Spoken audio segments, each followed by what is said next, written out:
нүүдэл шийдэл нэвтрүүлэг даваа гарагийн үеч хиймэл оюун ухаан сэдвэр салбарын мэргэжилтнүүдтэй ярилцж байна. Тэгэхээр төвшин төр доктороо сонирхмоор байна л та. Сая нэгтэр захирал хэллээ. Манайд бол дата хууль эрх зүйн орчин бол бас одоо хангалттай хэмжээнд хөгжөөгүй байна гэх. Зарим тохиолдолд бол бизнесүүд хууль эрх зүйн орчин чөлөөтэй байх тусмаа тэнд бол одоо илүү инновац өгчих боломжтой гэдэг.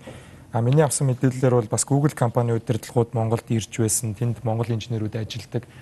Манайд том дата центрүүд нээгээд энэ чиглэлээр хөрөнгө оруулалт татъя гэхээр хувь хүний датаг бас сайн хамгаалдаггүй гэхээр энэ манайд эрсдэл үү? Та яг дотоодын зах зээл судалгааны түвшиндөө улаан арилжааны түвшиндөө бүгд хөрөнгө оруулалт хийгээд эхэллээ гэхэд бид бэлэн байна уу гэдэг л асуулт асуух гэдэг юм танаас. Зөв инктүр захирал яг зөв юм гаргаж ирж байна. Дата бол миний бодлоор бол ийм байна. Түрүү нөгөө хэлсэн шүү дээ. Дата бол ингээд түүхий дата шүү дээ. Түүхий дата аваад ашиглаад ингээд тэргээр одоо янз бүрийн цүнх мөнх хийдэг шиг те ингээд датаг боловсруулаад ашиглаж болно. Хамгийн аюултай юм болохоор юм байгаа даахгүй. Түрүү нөгөө нэг тэр хиймэл оюуны нэг одоо бидээс reasoning гэж ярьдаг дүрм өгөгдсөн. Тэгээд дата байна. Дүрмийг дата дүрм гэдэг нь бас нэг функц байгаа байхгүй. Тэндөө хийнгүүт шинэ дата гараад ирж байгаа байхгүй. Тэгэхээр өнөөдөр миний одоо цөөхөн датаг аваад тэгээд тодорхой одоо энэ одоо нийгмийн юм уу байгалийн тодорхой дүрмүүд дээр ажиллуулахад надын талаар дахиад шинэ мэдлэг гараад ирж байгаа байхгүй. Тэгэхээр тэр нь бол бүр аюултай. Тэгээд одоо би бас санал нэг байна. Нэг их юм байхгүй байх гэж бодож байна. Одоо дата хамгаалч юм уу хувийн нууцаар бол нэг юм байхгүй гэж бодож байна. Тэгэхээр биднээс одоо жишээ нь хизээ маргааш нөгөөдөө ч юм уу хэдэн жилийн дараа биднээс датагийн талаар хууль дүрм боловсруулахад гэр биднээс өөр түүхий датагаа хараад одоо ингэж тэгж хэрэглэнэ гэх юм бол нөгөө нэг ухаалаг гадны нөгөө нэг AI ч орж ирэнгүүтлээ цөөхөн дата авангуудлаа хэдэн дүрм ажиллуулад одоо юу гэдэг түүхийгээр нь авах датаг ч гэсэн бараг дараад ирэх тийм логик одоо дүрмүүдийг ажиллуулж болох байхгүй. Тэгэхээр тэрэн дээр бол жинхэнэ хиймэл оюуны хүчлэлтэй тэр одоо классик сонгодог AI-ийн хүч. Тэгээ тэрнээс бол болгоомжлох хэрэгтэй. Нөгөө талаар би зүгээр ингэж бодоод байгаа. AI-г арай бас өөр өнцгөр нь тайлбарлая гэж бод. Түрүү дээр ажил дүрийн хувьсгал хийрнэ гэж. Энэ бол яг харахгүй үнэн. Энэ бол зүгээр нэг одоо нэг хэрэгслүүр бол бас биш. Энэ бол маш өндөр наривчлэлээр маш нарийн тооцоолуудыг илүү хүний хараагүй тооцоолуудыг авчирж гаргаж ирж тавих учраас бол энд бол нэлээд том одоо бизнесийн болон нийгмийн байгалийн өөрчлөлтүүд гарна. За датан дээр бол жишээ нь ингэж математик бол хүнийг эхлээд оюун ухаантай хүн гэж үзээд хүнээр ингээд математикийн янз бүрийн онлоо зохиогоод жишээлх юм бол дифференциал одоо математик анализ ч юм уу те дифференциал одоо онлуудыг ингээд гаргаж ирээд тэрийг бол хүн бүтээж байгаа байхгүй хүн бүтээд тэгээд тэрийг ингээд зааж сургаад дараагаар нь тэргээр ингээд байгалийн юмс үзэгдлийг тайлбарж ойртуулсан тийм одоо онлыг бий болгож байгаа. Тэгээ амьдрал дээр туушаад болно болохгүй гэдэг улам онлоо хөгжүүлээ явж байгаа. Тэгэнгүүт тэрний нэг тод жишээ нь бол статистик байгаа байхгүй. Статистик болохоор төвөр гэдэг нэг жижигхэн хэсэг дата. Тэгтээ тэрийг аль болох их гэж байгаа. Тэгтээ ер нь төвөр гэж аваад тэгээ тэрэн дээр одоо тодорхой статистикийнхаа одоо онлуудаа ажилуулгуудлаа prediction одоо урьдчилан хамгаалах юм янз бүрийн юм гээд байгаа байхгүй. Тэгвэл машин сургалт бол энэ талаас нь харах хэрэгтэй байхгүй. Статистика өргөжүүлж ингэж харах хэрэгтэй байхгүй. Өөрөлдөө зүгээр төвөр биш маш их дата бүр амьдралд бүр оршиж байгаа юм хөдөлгөөнтэй их датануудыг амьдралаас нь тэр чигээр нь одоо сенсоруудын тусламжтайгаар авчирж агаад тэгээд тэнцэнээс нь суралцаад тэгээд тодорхой бүтэц одоо хариулт ангилтуудыг гаргаж ирж байгаа байхгүй. Тэгэхээр яг ингээд харахаар ингээд статистик нь ингээд хэрэглэгдээд бараг нэг статистик чим шиг үгүй чим шиг харж авч яг үнэндээ бол AI бол математикийн салбарт бол байхгүй. Энэ бол одоо компьютер сайенсийн нэг том нэгж болоод ингээд өөрөө хөгжиж байгаа ч юм уу. Гэх мэтэр жоохон бас ялгаж бол салах бас хэрэгтэй гэж боддог. Тэгэхээр Elon Musk одоо дэлхийн хамгийн одоо сууд сэтгэгчдийн нэг гэж үзээд байгаа компани захирал бол өөрийнхөө дараагийн төлөвлөгөө гэдэг одоо 10 жилдээ нэг төлөвлөгөө бичээд тэрийг хийж дуусгачаад дараагийн төлөвлөгөөгөөр ордог. Тэр нь 2 хуудас байт юм байлээ. Тэгээ тэрэн дээр нь хамгийн сүүлийн одоо нэг ажил нь болохоор машиныг автоматжуулна. Автомашиныг хүнээр бариулахгүй.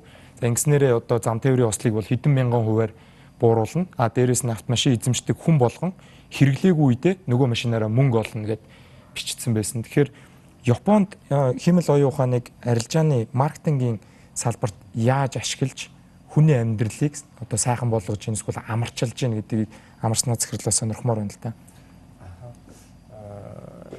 Машин автоматар өөр машин өрөөж олгочдөг. Гэхдээ тэр болохоор ихтэй маш ойлгомжтой жишээ. Тэгээ нийгэмдэр ч аягүй хэрэгтэй тийм жишээ. Тэгээд маркетингийн хувьд болохоор ерөнхийдөө яг машин шиг гэж нүдэнд харагдах нь бол жоон цөөхөн байгаа. Нэг хэдэн шалтгаантай байгаа. Нэгдүгээрт болохоор ихэнх ажлууд маань болохоор B2B буюу business to business үйлчлүүлэгч маань болохоор ерөнхийдөө компаниуд байдаг. Тийм болохоор өөрөөр хэлбэл бид нар ийм хийсэн шүү гэд бид нар веб хуудсан дээр зарлаад ч юм уу. Тиймэрхүү боломж бол ерөнхийдөө цөөхөн байдээ. Тийм. Тэгвэл ерөнхийдөө сонирхолтой ажлууд бол хийгдэж байгаа. Нэг сонирхолтой жишээ татах юм бол өнөөдөр яг телевизэн төрөл орж байгаа болохоор бүр тохиромжтой байж магадгүй. Японд бас том улсынхаа NHK нийлүүлэх юм 6 том телевиз дээ. Тэгээд 6 том телевизийнхаа одоо нэвтрүүлгүүд ингээд гарч байна л да. Энэ нэвтрүүлгийг болохоор энэ нэвтрүүлэг гарахаар үзэгчдийн хэдэн үн үзэх вэ гэдгийг манай компани урьдчилж тааж байгаа тийм систем хийсэн байгаа юм. Тэгээд тэр системийг хийгээд одоо нэвтрүүлж гэсэн явж байгаа л да. Өөрөөр хэлэх юм бол энэ нэвтрүүлэг гарахаас 7 хоногийн өмнө энэ нэвтрүүлгийг үзэгчдийн хэдэн үзэх вэ гэдэг ерөнхийдөө таах боломжтой болчихсон байгаа. Тэгээд тэр маань болохоор маркетингтэй яаж холбогдох вэ гэхлээр нэвтрүүлгийн дундуур гарч байгаа зар сурталчилгааны үн цэн гэдэг маань ерөнхийдөө тодорхой болоод ирж байгаа. 7 хоногийн өмнөөс ч юм уу бид арай хурцгаж байгаа л да. Нэлээд сарын өмнөөс ч юм уу болгоё гэдээ одоо явж байгаа. Тэгээд болоод ирэхээр ерөнхийдөө өөрөөр хэлэх юм бол эрэлт нийлүүлэлтийг яг тохирсон нийлүүлэлтийг нийлүүлж чадах боломжтой болно гэсэн үг л дээ. Тийм болохоор ерөнхийдөө хамгийн бага зарлаар хамгийн өндөр ашигтай маркетингийн одоо ажиллагаа явуултын шийдлэл бол гаргаж чадна гэсэн тиймэрхүү ажил жишээл хийж байна. Сонирхолтой юм байна тийм. Яг телевизэд ажилладаг хүнд бол их ойрхон бууж ин л та. Тэгэхээр хичээнгүү дараагаас түрүүн бид бүхэн одоо хууль эрх зүйн орчин сонирхоод өнгөрсөн. Танаад дээр бол стартап компаниуд инкубаторын төслөөр бас байршдаг. За өнөөдөр бас Unread дээр нэвтрүүлэг орохоос өмнө нэг худалдааны вебсайт хэрэгжилж эхлэх чинь гэдэг мэдээллүүд гарч ирж байна. Тэгэхээр шин санаачлалууд юу явж байна? За төр өөрөө энийг хэр ашиглах сонирхолтой. Нөтийн системдэр бол одоо тухайн системийг хийжсэн лавжуу даргач гэдэг юм уу манай хэлцүүлэгт орж ирэхээр одоо татварын энэ бааз дээр энийг нухяал гэдээсэн шүү дээ тий. Одоо эндээсээ яг түрүүний таны хэлсэн тэр боломжуудыг ашиглаад хүмүүс одоо татварын баазаа өргөжүүлье яач гэдэг юм уу. Тэгэхээр хамгийн энгийнээр нэвтрүүлж болохоор зүйлүүдийг та юу гэж харж байна? Боломжууд. За эхлээд стартапуудыг бол эхлэе. Манай мэдээллийн технологи үндэсний парк дээр бол Монголын стартап компаниуд мэдээллийн технологид суурилсан шинэ технологиг ашигласан юм стартап компаниудыг бол боожуулдаг, инкубатор ажилладаг. За тэгээ энэний өрөөнд бол түрүүн бид нар хүн болгон ярьж байна. Big data их хөгжил хэрэгтэй гэдэг. Энэ их хөгжил чинь өөрөө юугаар дамжуулж ирэх вэхээр одоо IoT гэдэг технологи байна те. Юмсан интернет гэдэг. Юмсан интернет. Тий. Одоо бидний эдэлж хэрэглэж байгаа эргэн тойронд байгаа бүх зүйлс сенсороор дамжуулан мэдээлэл дамжуулдаг. Энэ бүх мэдээллүүд ороод ирэхээр big data нь үүсдэг. Тэгээ энэ дээр босруулалтаа хийхээр олчдаг ч гэдэм үү те. Ийм холбоотой ойл дата ийм юмнууд яваад байгаа. Тэгэхээр бид нар бол бодлогын төвшөнд бол яг энэ IoT, big data, чиглэлийн одоо стартапуудыг бол хөгжүүлэхдээ их төлөв анхаарч явж байгаа. Тэгээ ер нь бол дижитал шилжилт гэж ярьж байна те. Дижитал шилжилтийн суурь нь одоо саяны ярьдаг технологиуд AR ч гэдэг юм энэ төр бүгдээр ороо авчиж байгаа. Тэгэхээр манайх бол ер нь төр талаасаа гэдэг юм уу ер нь бол манлал үзүүлээд энэ чиглэл рүү ер нь хөгжүүлээ, entrepreneur сэтгэлгээтэй болгоё гэдэг юм уу энэ ажлуудыг бол нэлээд л хийгээ явж байгаа. Төрд бол AI-г ашиглах боломжууд бол маш их бий. Ерөөсө төрийн бүх салбаруудад төрийн эрүүл мэндийгч ярьсан. За магадгүй төрийн одоо энэ автобусны систем байна, смарт те. Энэ дээр цуглаж байгаа мэдээллүүдийг яаж ашиглах уу гэдэг ингээд яг шийдвэрүүд гаргах юм бол ингээд датанууд бол цуглараад байгаа. Нөгөө талаасаа түрүү ярьсан статистик суурилсан босролт хийх юм бол одоо манай хуулийн гарсан бүх хуулиуд цахимаараа байж гэн. Төрийн бодлогууд байж гэн. Эднэр дээр ажиллуулад хоорондох нь уялдаа холбооны ямар байна ч гэдэг юм уу те. Иймэрхүү байдлаар бол ер нь бол явах боломж байгаа. 10 хоногийн өмнө бол хэрэглэлийн дарга зан шатар дарга бол сайд бол хийсэн. Тэр бол цахим шилжилтийг хийгээ албан ёсоор зарласан гэдэг. Тэгээ энэний дагуу бол одоо ер нь бол ажлууд нэлээд төлөвлөгдөд явж байгаа. Тэгэхээр буян жаргал захирлаас сонирхмоор байна л та. Одоо танаад сурж байгаа хүүхдүүд ч гэдэг юм уу одоо сургуульд орж байгаа хүүхдүүд төгсөөд ирэхэд бол энэ салбар бол нэлээд хурцтай хөгжөөд бидний амьдралд бол нэвтрээд ирэх магадлал бол их өндөр. Тэгэхээр хөдөлмөрийн зах зээл дээр бол хамгийн гол нь энэ шинэ технологиуд бол нэлээд том эрсдэл үүсгэнэ одоо маш их автоматжуулалт явна гэдэг байгаа. Тэгэхээр Дэлхийн эдийн засгийн форумын үндэслэгч Клаус Шваб бол ажил үйлдвэрийн 4 дахь хувьсгал гэдэг зүйлийг ном бичиж хэлсэн. Тэгэхээр хүүхдүүдтэй одоо энэ тал руу математик суурийг илүү нэмэх ёстой гэсэн үг үү? Та боловсролын салбарт ажиллаж байгаа хүн эсвэл энэ STEM гэж нэрлэдэг байдаг шинжлэх ухаан, инженер, математикийн салбарыг яваанда компьютер хийгээд хэлэх юм бол хүн өөрөө зөөлөн чанарууд дээр илүү ажиллах ёстой гэж бодд юм уу? Таны яг хувийн бодол гэсэн.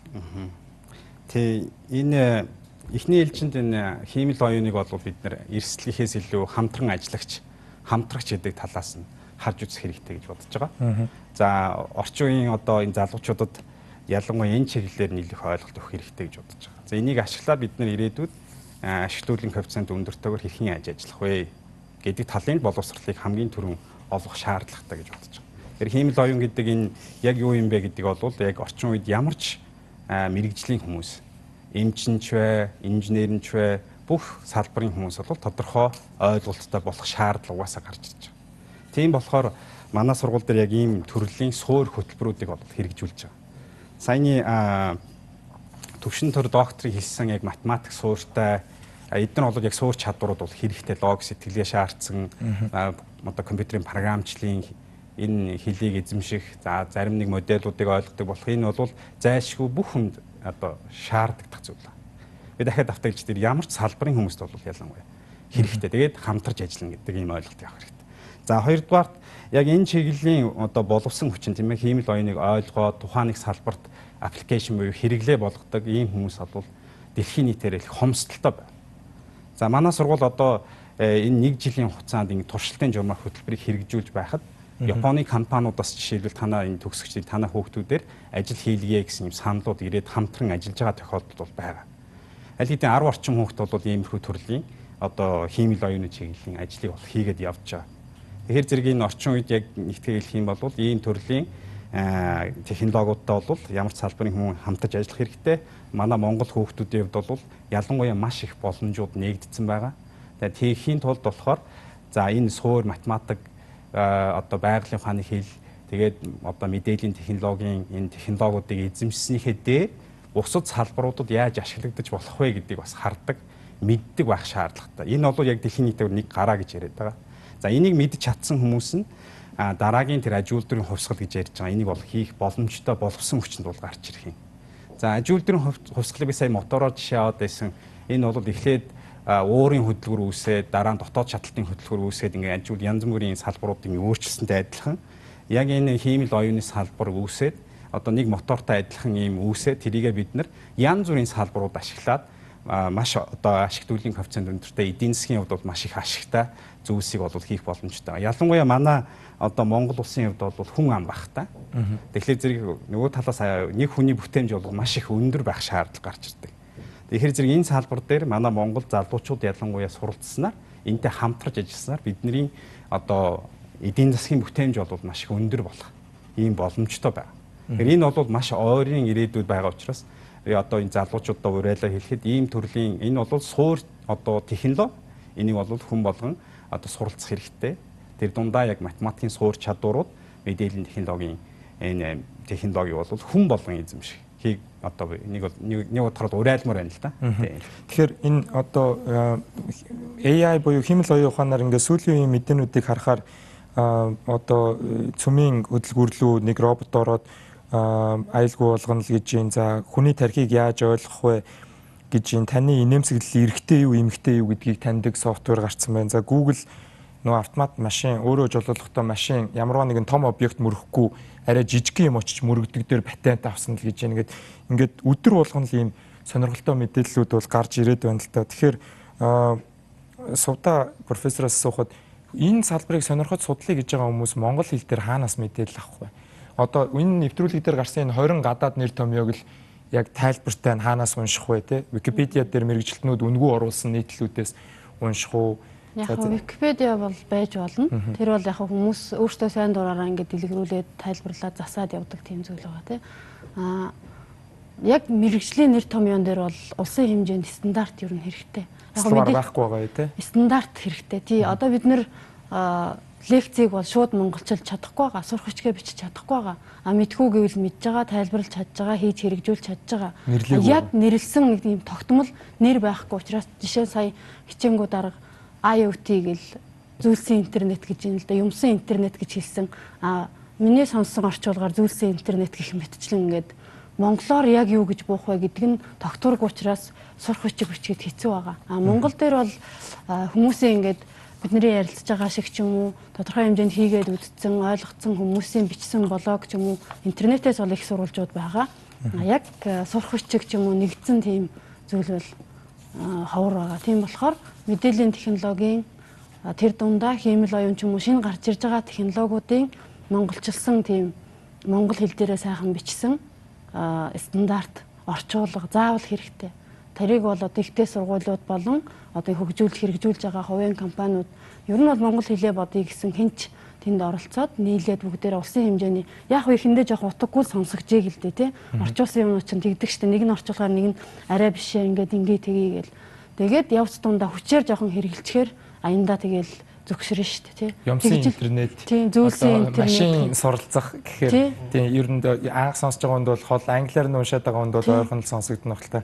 Тэгэхээр нэвтрүүлэгт бас маш бага хугацаа үлдсэн байгаа болохоор энэ чиглэлээр хөгжүүлэлт хийж байгаа хүмүүсээс яг та одоо энэ чиглэлээр юун дээр ажиллаж байна? Нууц зөвшөөрлүүдийг сонирхмоор байна л да. Слайд кампани жишээлбэл манайх UB-Info аппликейшнтэй байдаг. Тэгээд тэрэн дээр таны мэдээ гэдэг хэсэг байдаг. Тэрэн дээр хүний уншиж байгаа мэдээг хадгалж агаад компьютер анализ хийгээд өөр хүмүүсийн уншсан мэдээнүүтэй харьцуулж агаад collaborative filtering тэгээд Bayesian гэдэг юм хоёр алгоритм байд. Метод л та. Тэгээд энийг ашиглаж нөгөө хүний уншиж магадгүй гэсэн мэдээг тусад нь авч үлдээд таны мэдээ гэдэг болонд нь хадгалжтэй. Тэгээд энийг цаашаа бид нэр одоо юу UB Shop шинжилж байгаа тэрэн дээр бараа хүнд санал болгох дээр бас давхар сайжруулад ашиглана. Тэгэхээр хүн нөгөө олон мэдээ гараад урсаа авчдаг штэ. Тэгэхгүйгээр тэр хуучин мэдээс уншиж магадгүй байсан мэдээг нь туснаа аваад ялгаад үзүүлчихсэн. Тэгэхээр одоогоор бол яг бид нар хүмүүсээс ингээ асуугаа явахад бол нэг 10 мэдээнээс бол 7-ыг нэмэрсэн унших мэдээ гэдгээ гэж тийм хариу авсан байгаа. Тэгэхээр 3 мэдээний алдаатай байгаа юм тийм. 3 мэдээний алдаа сайжруулад авахгүй бол тэгэхээр Google дээр ингээд нэг бараа хайчгаар дараа нь Facebook timeline-аас тэр ерөөсөө алга болохгүй байгаа байхгүй. Уг нь хоёр өөр компани гэж ойлгоод байгаа. ABC гэдэг нэг компани байгаа. Нөгөөх нь Facebook гэдэг. Тэгэхээр энэ хоёр хоорондоо мэдээлэлээ солилцоод байна уу гэж би дандаа харддаг байхгүй. Cookie sharing гэдэг юм. Тэгэхээр нөгөө браузераасаа яг миний мэдээлэл хадгалагдаад тэр мэдээлэл миний Facebook дээр ингээд намайг тэр юм ингээ автал миний ингээд хажууд харагдаад байдаг. Тэгэхээр Data Artist компани юун дээр ажиллаж байна? Сая логостүүлч хэлсэн жишээ дээр бол ажиллаг. Тэр болохоор яг сүүлийн үед гэхээс илүүгээр ерөнхийдөө өдөр тутам хамгийн хийж байгаа ажил маань болохоор одоо онлайн тэ веб зар сурталчилгааны одоо access log дээр маш их ажиллаж байгаа л да.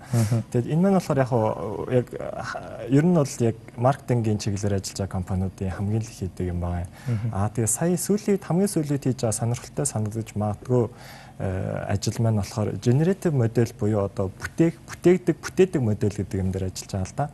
Одоо өнөөдөр гарсан жишээнүүд ихэнх нь одоо AB2 аль нь зөв бэ? Тэ ABC3-ын аль нь сайн бэ гэдгийг таньдаг. Тэр бол ерөнхийдөө хэмэл оюухан маш их мундаг байна гэсэн яриа байсан баг. Бидний одоо ажиллаж байгаа прожект маань болохоор баннерыг зуруулъя. Тэ рекламны юуг нь бичүүлъя компьютераар. Тэгээ хүн хараад таних ялахын аргагүй хүнээс эсвэл гоё бичдэг те. Одоо жишээлбэл Nike-ийн Just Do It гэдэг шүү дээ те. Тэрийг мэдээж нэг креатив хүн зохиосон байгаа гэж бодож байна л та. Тэгэхээр тэрийг болохоор ерөнхийдөө энийг ингээд одоо компанийнхаа cash copy энийг болгочихлаасан гэдэг жишээлбэл 20 одоо янзаар ингэж бичээд одоо хүн сонгодог ч юм уу те. Тэн дээр бол маш их зах зээл байгаа юм. Одоохондоо яг судалгааны түвшин дээр явж байгаа. Гэхдээ тэр бол маш их сонирхолтой. Хэмэл оюухан судалж байгаа хүүхдүүд ч гэсэн энийг сонирхол айгүй маш их сонирхолтой сэдв байгаа. Generative model буюу одоо бүтээдэг тий. Одоо өнөө хүртэл юм уу ихэнх болгоод discriminative model буюу одоо ялгагддаг тийм модель гэж хэлжсэн бол одоо generative model буюу тийм бүтээдэг модель. Одоо өөрөөр хэлэх юм бол яг юм бүтээж эхлэх нь шүү дээ хэмэл оюухан чаа. Тийм байна. Тийм тэрэн дээр ажиллаж байгаа. Гэхдээ сурахад хэцүүлтэй. Тэр би хамгийн түрүүлж хэлжсэн ерөнхийдөө ингээд за бүтээгээд бүтээждэг юм бол ерөөсөө байхгүй. Энэ дээр бол юу ард нь бол нөл математик явж байгаа. Мэдээж програмчлалын чадвар хэрэгтэй. Тэгээд яг буян жаргал захирлын хэлсэн шиг тухайн салбараа маш сайн мэддэг байх хэрэгтэй тий. Өөрөөр хэлэх юм бол тэр баннер чинь эрүүл мэндийн салбарын баннер юм уу эсвэл спортын барааны хувцсны баннер юм уу гэдгээс хамаарат хийх юм шал өөр ч юм уу тий. Гэдэг мэдээлэл бол яхаа аргагүй хиймэл оюухан гэж аач гэсэн хүн өөрөө сайн нэлээд ойлгодог байх хэвээр гэдэг юм дээр ажиллаж байна да. Тэгэхээр төвшин төр докторийн хувьд манад одоо энэ салбарыг сонирхдаг залуучууд нийлээд хийж байгаа тийм нийтэд хэрэгцээтэй санаачлалууд байна уу? Одоо жишээлбэл монгол хэлний төлийг бол одоо краудсорсинг буюу бүгдээрээ засаад яваад сайжруулдаг тийм модельүүд хийхээр яг хиймэл оюухантай холбогдлого гэж магадгүй л дээ. Тэгэхээр зарим одоо Японы энэ ethics code гэдэг энэ ёс зүйн кодыг уншихаар энэ дээр ажиллаж байгаа инженер компани байгууллага яг өөрийнхөө ухаанаар нэгдүгээрт мэдээлэлээ нээлттэй хуваалцах дата база одоо open source гэж яриад байдаг те одоо нээлттэй мэдлэгээ түгээх хоёрдугаарт бол хүн төрөлхтний сайн сайхны төлөө байхад одоо гол ажлынхаа чиглэлийг болгоно гэдэг тийм нэг өрөө чиглэлийн текст бас олж уншлаа л да. Тэгэхээр манад энэ салбарын байгууллага нь бол жишээлбэл иймэрхүү чиглэлээр санаачлага дэвшүүлдэг. Яг ер нь бол одоо нэг би нэг ганц хоёр тоо хэлье гэж бодоод байна л да.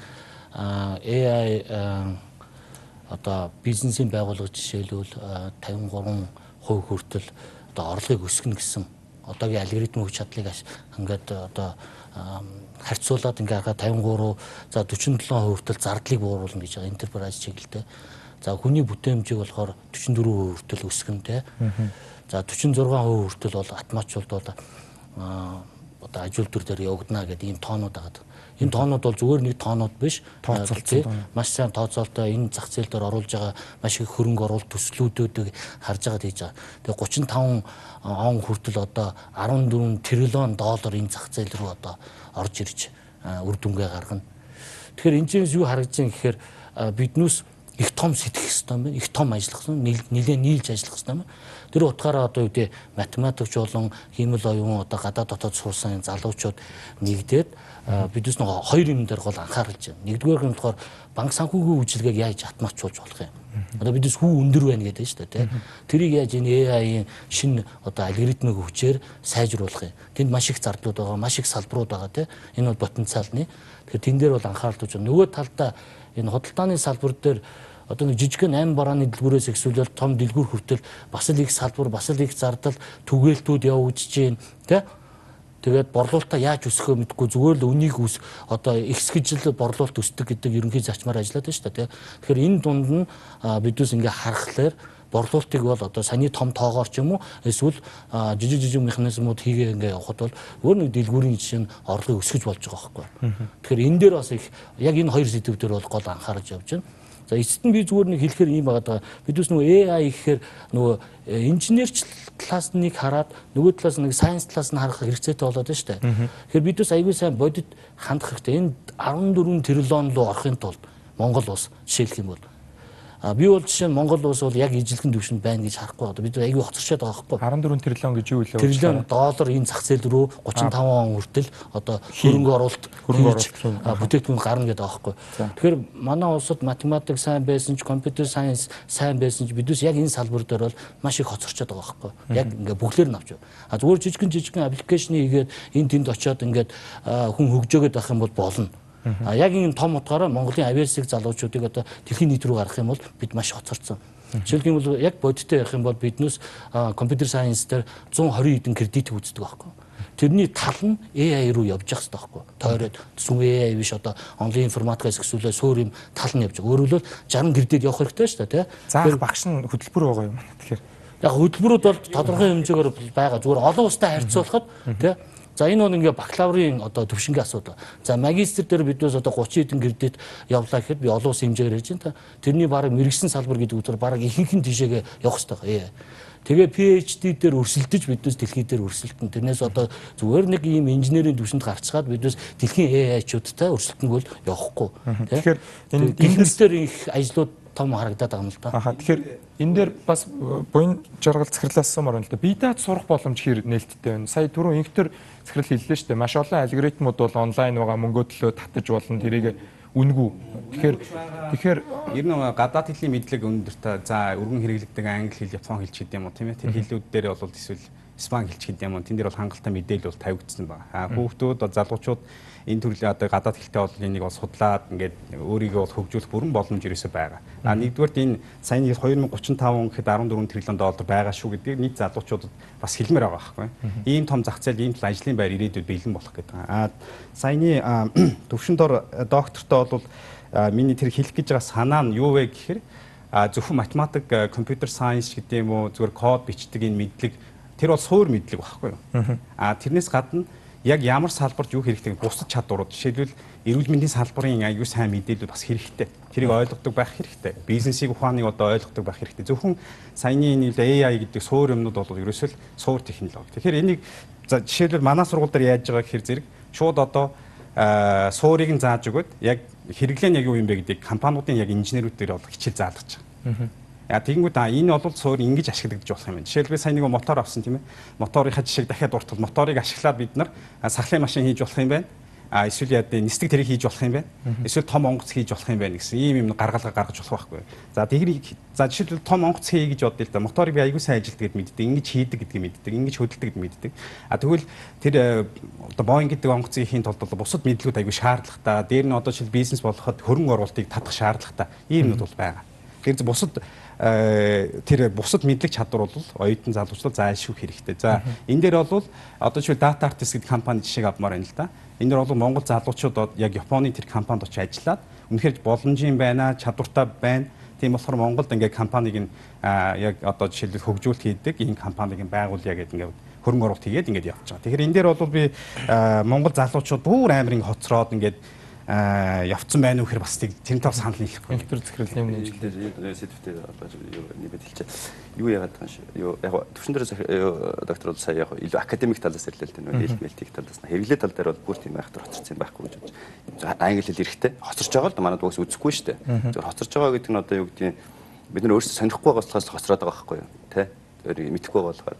Ер нь хүмүүс нэг юм ойлгох хэрэгтэй байхгүй. AI гэж яриад байна гэхээр зөвхөн AI ажлын байр ирээдүйд гарч ирэхээр тэрийг сонирхоод ингээд судлаад математик суурьтай, технологийн суурьтай боловсрол олж аваад цаашаа тийм ажил хийгээд тэр ажлын байранд нь орно.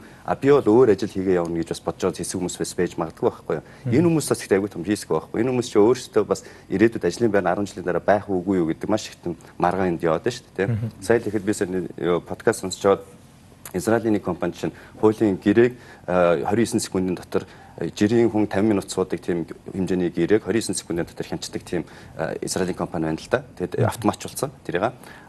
Тэр цаана ямар нарийн технологи ашиглаж байгаа мэдээс эдгээр бол яриаггүй. Гэхдээ тийм болцоо тэгээд маш их үйлчлүүлэгч гадна үйлчлүүлж авч байгаа. Тийм байна. Тэгэхээр хуульчаас ахуулаад ер нь ирээдүйд үлдэж магадгүй ямар мэрэгчлүүд байна гэхээр түрүүн хэлсэн сэтгэл хөдлөл ойлгодог багш тийм нарийн одоо гарын моторик шаарддаг ажлууд буюу мэс засалч тийм өшөө юу хүмүүс тийм артистууд тийм урлаг тийм бүтээлч юу шаардсан ажилчид үлдээд хүний яг юу их тодорхой байдаг, өгдөл нь тодорхой, гаралт нь тодорхой байдаг бүх ажлууд ер нь бол ирээдүйд юу AI-аар одоо автоматжуулагдана гэдэг. Тийм учраас хүн бол зөвхөн ирээдүйд AI чиглэлээр ажиллана гэж бодохгүйгээр ер нь өөрийнхөө ажлын байрыг аль болох тийм ямар ч ажлын байранд ороод ажиллах тийм хөрвөх чадвартай, логик сэтгэлгээтэй, математик суурьтай байх шаардлага, үндсэн шаардлага гарч ирж байгаа байхгүй. Энийг сая хараад бас хэдэн жилийн өмнө Австралийн ерөнхий сайд сая 5 дугаар хүүхдүүдийг 5 дугаар ангиас эхлээд програм хангамж хичээлдэг бүх сургуулиуд хүн сонирхохгүй үзүүлсэн тийм програм боловсрол системд оруулсан байна те. Монголд бол жишээ нь босод сургууль мэдгүй самт сургууль бол жишээ нь 7 дугаар ангиас эхлээд програм хангамжийн хичээлийг бас үндсэн хичээлээр болж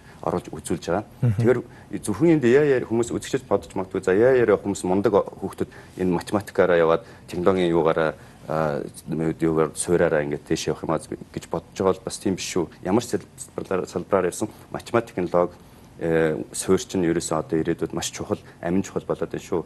Нэг хэсэг бид нар чинь математик хэрэггүй хүүхэд бол өөрөөгөө ингээд хөгжүүлээд явдаг энэ төр гэж ярьдаг байсан чинь яг бодит байдал дээр амьдрал дээр технологи хөгжөөд эн чинь үгүйсгэгдэх болж магадгүй болчиход байгаа шүү гэдэг хэсэгчүүд бас анхаараарай гэж. Тэгэхээр маш сонирхолтой саналуудыг хэлж байна. Яг энэ дээр яг та бүхний яг хэлсэн дээр бол нөгөө Стив Джобсын жишээ байна те. Өөрөө код бичдэггүй, өөрөө дизайнер мэргэжилтэй. Найз нь бол кодер байсан. Тэгэхээр нөгөө асуудлыг томоор нь хардаг.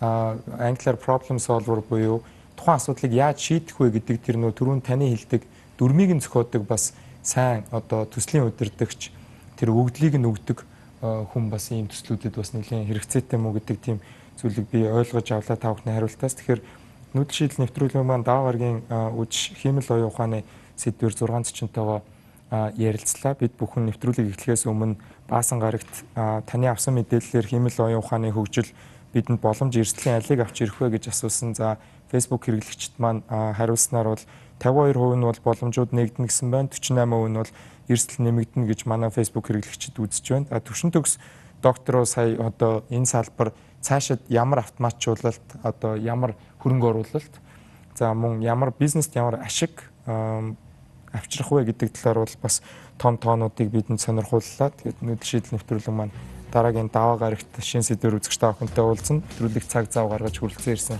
та бүхэнд баярлалаа.